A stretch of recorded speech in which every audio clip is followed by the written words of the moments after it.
over relevant inducements and irrelevant inducements, just because not every inducement is the same.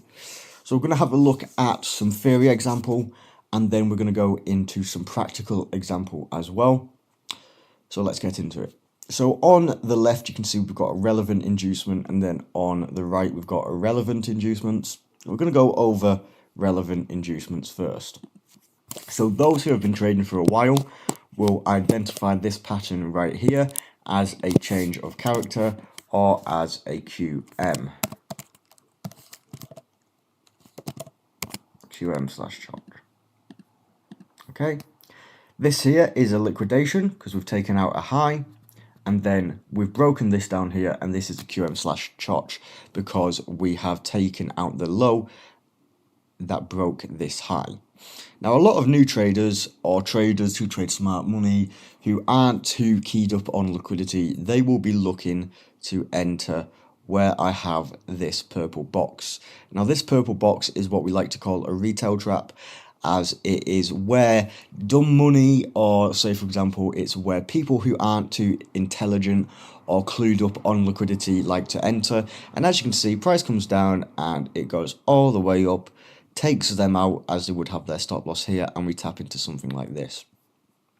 For me, this is what we call an MSU, okay? You might also hear some people call it FBOS, okay? And that just stands for fake break of structure. So once we get this MSU plus FBOS, that is sign for me that we have had a relevant inducement. Now if we go over to this side here, okay, price is trending down and we just keep getting breaks of structure, okay? Okay, we keep getting breaks of structure. Now what we do is we come and take out that high, and some people might see this here as a retail trap, and then price gives us what? A QM or a change of character. And then people would be looking to enter here. Now, why can't we enter here? Well, notice one thing. Before this inducement, we haven't had an MSU. And the likelihood is, if those with a keen eye have spotted this,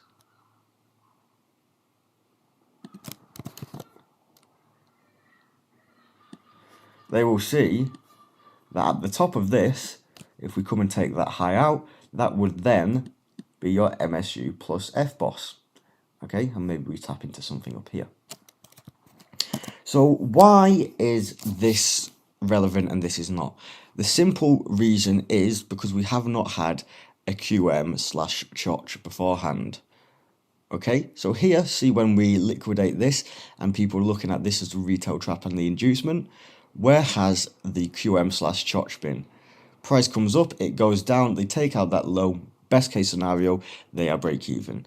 However, that QM/chop has happened now. The likelihood is we're going to come up here to grab that FBOS and create that MSU. Okay, so now let's have a look at some chart examples. Okay, so here on the chart, we have Euro USD on the 5 minute. Okay, and as you can see, I've got these little triangles right here, below and above each candle. Okay. Now, what am I using to get these? Well, this is just an indicator called Fractals by Nephew Sam. These are the settings. When it comes in, it usually is free. That way, you get quite a few more white triangles. However, we want to be really, really selective, and we just want to show that we have these 5-point ones. Now, what does this actually mean? So, say for example, this here is a candle. 2 candles to the right, we have a higher, and 2 candles to the left are higher. So you can see, for example, on this candle right here, 1, 2 are higher, and see for this candle, 1, 2 are higher than this middle candle. So that is what you call a fractal, and this is what we define as a high or a low. Okay, so when price comes and takes this, that there is our liquidation. Okay, right here is our QM. Okay, so I'll just label that up. QM LQ. Okay, so now we must take out the low of this for it to be an MSU. Okay, MSU. Okay. Yet again, here we take out LQ. We then have that QM. And now, where would our MSU be? It'd be right here. MSU right there. Okay? So now using that logic, we can see that as soon as we liquidate this, we start to move up. So say for example, just for argument's sake, you entered right here on the liquidation with a 25 pip stop, and you were targeting up here. That would have got you a nice 1 to 4. Yet again, using the same logic, if we entered here on this MSU with the same stop, say for example we targeted down here, that there would be an 8-hour trade. Okay, so now let's get on to some more examples. Okay, so once again we're on Euro USD, and as you can see we've had our liquidation here, and then we've had our QM here. So now what we need to see is this become our MSU or FBOS. Okay, and that happens there. From there, yet again, if we're just using that same logic, not focusing too much on entry, we could simply just use a 25 pip stop loss and target these equal highs up here.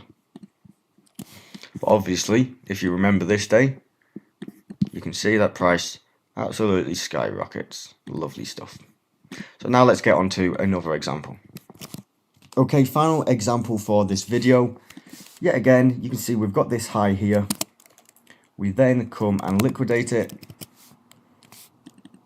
We then come and give a QM.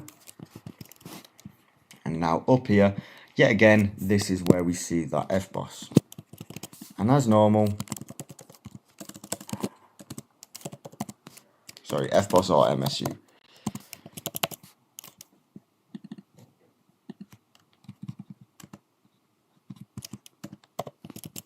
Yet again, if we're using that same logic from before, not focusing on entries too much, we can look to see with a 25 tick stop loss, you know, we could target these lows down here for a 4-hour trade, or, you know, this low to the left right here for a 5-hour trade.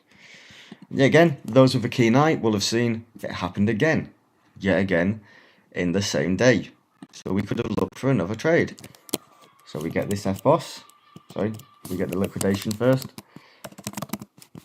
We then get the the QM, and then we get that FBOS slash MSU right here.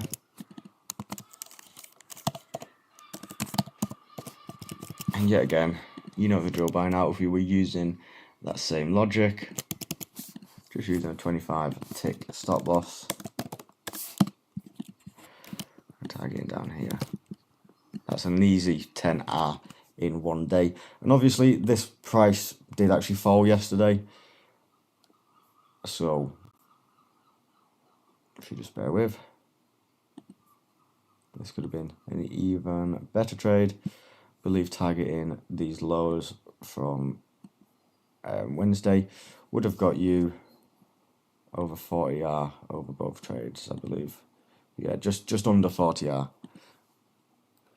So that's basically the inducements. Just to go over it again so everyone is on the same page. Relevant inducements must have an MSU slash FBOS. Irrelevant inducements don't have an MSU slash FBOS. If you've got any questions on this, feel free to ask them, and then move on to the next video when you're ready.